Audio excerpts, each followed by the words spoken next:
ভাই আকলের গুলি কথা গিলাই আন্নের মসজিদের সভাপতি ওই বেলা হাতে কি হুরুস্তুল মসজিদের হেতারে সভাপতি দিতেই হইব। মসজিদে কি দান্দা আসেনি, লাভ বাণিজ্য আসেনি? মসজিদের সভাপতি সেক্রেটারি কেশিয়ার ওই বেলায় তুই একদম লাগে চেয়ারম্যান মেম্বারের মতন ভোট কিনর মুসল্লিগের সমর্থী কিনর। আর মসজিদের সভাপতি সেক্রেটারি হইতে হইলে মুসল্লিগের সমর্থন আর ভোট কিনন, তারে চা খাবন, তার কাছে যায় ধর্ণা ধরন, এগেন লাগতো না। মসজিদের সভাপতি আপনার গুণী হইব, হাজত নামাজ হইতে হইব, সামনে তাকবীরুল্লাহ শহীদ হুজুরের লগে আসি এই নামাজ হইতে হইব।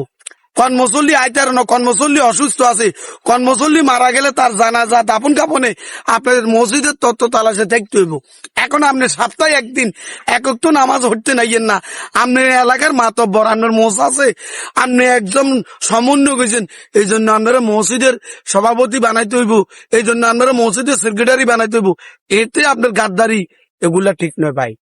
ইমাম সাহেব আসতে না, নামাজ হড়াইতে না, বা নামাজ হড়াইতে গিয়ে তার বিপদ হয়েছে, আপনার সভাপতি ওই ইমামের কাতারে যায় আল্লাহু আকবার করে মুসল্লি করে নামাজ হড়াই দিব। এটা হইলো মসজিদের সভাপতি সেক্রেটারির গুণ। আজান দিয়ে যায় মসজিদে যাই